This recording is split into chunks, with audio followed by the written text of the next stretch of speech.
The summer of 2005 was simply insane for the fans of anime. Each week, a new fight appeared to remind us why we love so much this universe. Absurd animations, characters on the limit, and that feeling of this is going to mark the year. Then get ready. Today we are going to revisit the best anime fights of the summer of 2025. Those that made us scream, freak out, and even rewind the episode. Just to see again. Let's start. First fight. Rio versus Leonore from War.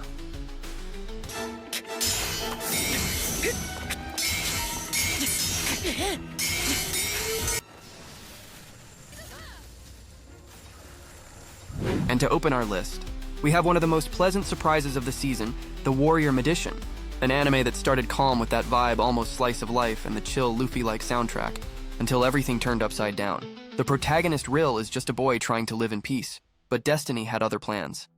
Out of nothing appears Leonore Uraraka Abuk, a powerful demon with a name that already seems to have come out of a forbidden book. Without warning, she launches a burst of fire capable of transforming villages into ashes. What comes next is pure art. Swords colliding, magic exploding, and animation elevated to another level. Rill, cornered, begins to adapt his spells to Leonore's strength, showing a growth and a courage that nobody expected right in the first episode. And the best, Leonore is not only a powerful villain, she is charismatic and enigmatic. Each movement of her exhales danger and seduction. I don't know if I want her to lose. An electrifying beginning that proved that the War Magician wasn't playing in service. Zoro versus Rob Lucci, One Piece.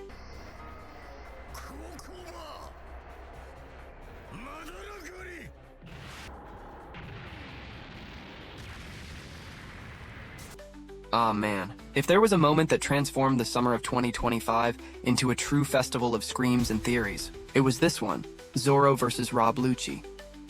In the climax of the Egg Arc, an episode that didn't cook but exploded the whole kitchen, the fight begins with that tension in the air. Zoro, after provoking and giving that arrogant little smile that only he has, finally shows why he is one of the most feared swordsmen of the seas.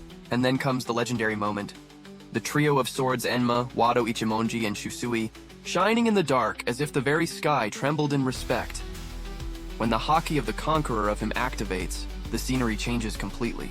The sky darkens, the ground cracks, and even the sound seems to disappear for 1 second. It is that instant in which you feel that you are seeing history being made. Lucci, of course, is not any enemy. With his hybrid form and absurd speed, he tries to dominate the rhythm, but Zoro is in another level, dear. Each blow is a deadly dance, one cut after another, pure mastery, pure contained rage. And when Zoro releases the final scream and cuts the entire field in an arc of black energy, there is no discussion. The man is a monster. Shiki and Jin versus Titan Blood.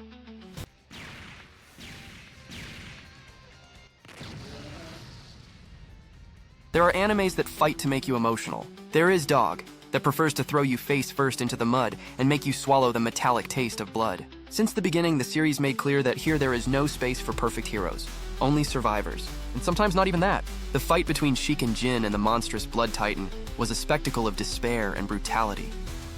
Out of nothing, the ground begins to shake, and the air becomes heavy, and the body of Romar transforms. Flesh, blood, and bones fusing in a pulsating titan, as if hell itself had gained form. Sheik and Jin go forward with everything, each blow leaving red traces on the ground. But the Blood Titan does not retreat. He laughs, regenerates, and with each second becomes more grotesque and more hungry.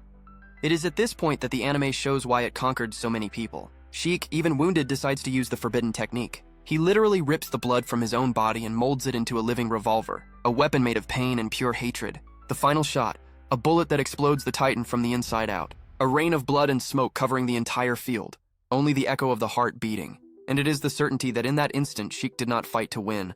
He fought to survive. Sakamoto versus Slur.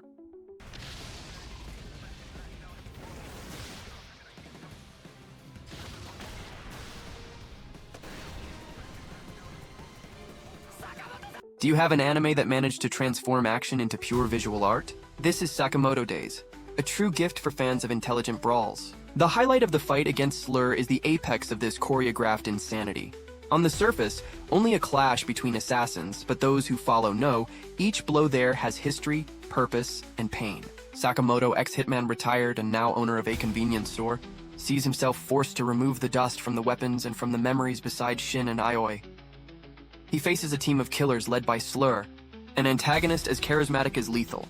Right away, the battlefield turns into a festival of chaos. Blades, bullets, and close combat blows mix in a ballet of destruction.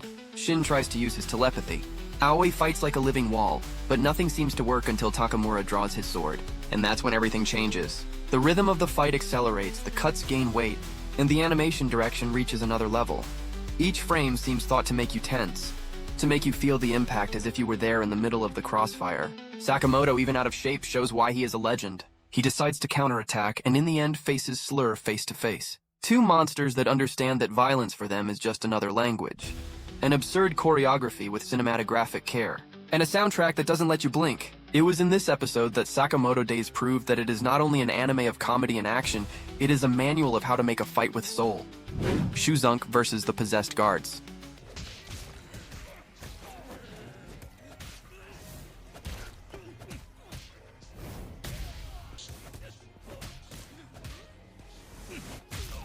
After so much brutality, it's time to breathe. But only a little, because if Dog Hank was chaos, Shuzunk is absolute control. This character is the kind of warrior that doesn't need to scream to impose respect. Calm, calculating, and with a gaze that seems to see the future, Shu fights as if each strike had been rehearsed 1,000 times. The scene begins in a dark corridor illuminated by flickering candles. Suddenly, the sound of footsteps multiplies. The possessed guards appear with shining red eyes, rigid bodies controlled by an unknown force. There are dozens of them, but Shu doesn't even blink, brother. He only breathes deeply, adjusts the cloak, and draws the sword. And from there, what happens is poetry. The guards advance like beasts, but Shu moves like a ghost. Each strike of his is precise, silent, and almost too beautiful to be a fight. While the enemies roar in furious attack, he cuts the air with a serenity that borders on the divine. The animation makes a point to show the contrast, chaos and discipline. On one side, the uncontrolled violence of the possessed. On the other, the lethal tranquility of Shu, who knocks them down one after another without even staining the clothes. When the last guard falls, the soundtrack disappears. Only the sound of the wind remains, and the cold gaze of Shuzunk as he sheathes the sword like someone closing a ritual. Without emotion, without glory, only duty fulfilled. This fight is the definition of style and power. No screams, no explosions. Only a man who understands the true meaning of the word dominion. Shinomiya versus Kaiju number 9.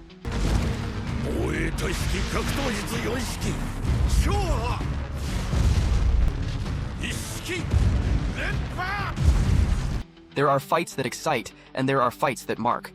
And this one, Shinomiya against Kaiju number 9, was exactly that. A farewell disguised as combat.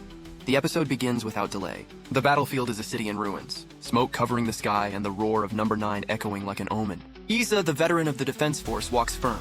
He knows he stands before the most dangerous creature Japan has ever faced. And even so, he does not hesitate. Number 9, with that distorted smile and almost human intelligence, provokes, "You humans always return, but never learn." Isa responds with the silence of those who have already seen hell up close. The fight begins and is a spectacle. The movements are heavy, the impact of each blow makes the ground shake, and the soundtrack changes from epic to tragic in the blink of an eye. Isa activates the maximum mode of his armor, and for an instant, it seems that the impossible is possible. But time charges the price. His body can't take it, and the regeneration of the kaiju seems infinite. Even so, Isa continues. Not for glory, but for duty. He fights for those who will come after. The final strike is not about victory, it is about legacy. Isa uses all his remaining energy in a suicidal attack, sealing the kaiju in an explosion of blue light. When the dust settles, only the echo of his voice remains in the communicator. Protect the future and never stop fighting. And the entire squad crying. It was a fight that reminded all of us that true heroes do not live forever, but what they leave behind, yes. Okarun versus Evil Eye.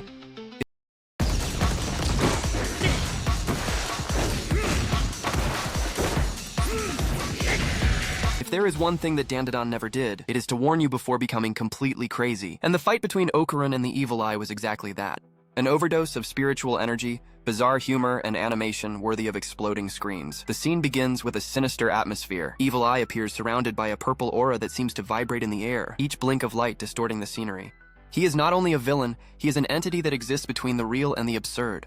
And the anime makes a point to make you uncomfortable with that. But then Okarun enters, and everything changes. Even injured, exhausted, clearly at a disadvantage, he gives that confident smile and says, "Grandma Turbo, lend me your strength once again." And boom, the energy explodes, and the design changes. Suddenly, the shy boy becomes a lightning demon, a whirlwind of speed and screams, and the best, all that without losing the humor. Okarun swears, stumbles, makes jokes in the middle of the fight, and even so, each blow is more intense than the previous one. Evil Eye tries to dominate him with telekinesis and illusions, but Okarun simply ignores the laws of physics. Impossible jumps, energized punches, and the final combo that mixes exorcism with pure insanity. When the fight ends, Evil Eye dissolves in a flash of energy and silence. Okarun falls to his knees laughing, saying something like, "That was insane, I want it again." It is that kind of battle that defines the spirit of Dandadan. Irreverent, intense, and with more style than should be allowed by law. Dragon Boy versus Smiley and Nice from Tubero X. Fais-moi mal! Si tu me feras passer, je te dirai où j'ai éparpillé ses cendres! Chaos. If I had to describe Tubero Hero X with a single word, it would be that. The fight between Dragon Boy and Smiley and Nice is the perfect example of it. A roller coaster of emotions, violence, and visual insanity. The scenery, a nocturnal city, raining, flashing lights, and that sensation that the world will end at any instant. Smiley, the charismatic hero, faces him with that confident smile, but something is wrong. Behind that calm expression, something is breaking. The two exchange brutal blows, punches that open craters, kicks that launch sparks, and each impact comes accompanied by intense close-ups. But the fight changes tone when Nice enters the scene. He is not only a supporting character, he is a catalyst of madness. With a sinister presence and empty gaze, he begins to manipulate the emotions of both, transforming the fight into a psychological collapse. Dragon Boy, dominated by fury, loses control. His flames change color, going from red to purple, a sign that he is about to cross the line. Smiley tries to contain him but ends up being hit by a strike that throws him far away. And when he falls laughing amid the tears, the scene freezes for a second before revealing his true power: fear. The battlefield turns into a nightmare. Dragon Boy faces his own illusions, seeing distorted versions of himself, until in one final scream he breaks everything, destroying the scenery in an array of pure energy. And when the dust settles, X appears, the mysterious observer of the series. Without saying a word, he defeats Dragon Boy in seconds and throws him into the river as if he were trash. End. A bitter and brutal ending, and so absurd that no one dared to blink during the episode. This fight was a true declaration of style. Tubero X does not follow rules, it creates its own. It destroys all the others. Clown versus Nartok from Lord of Mysteries.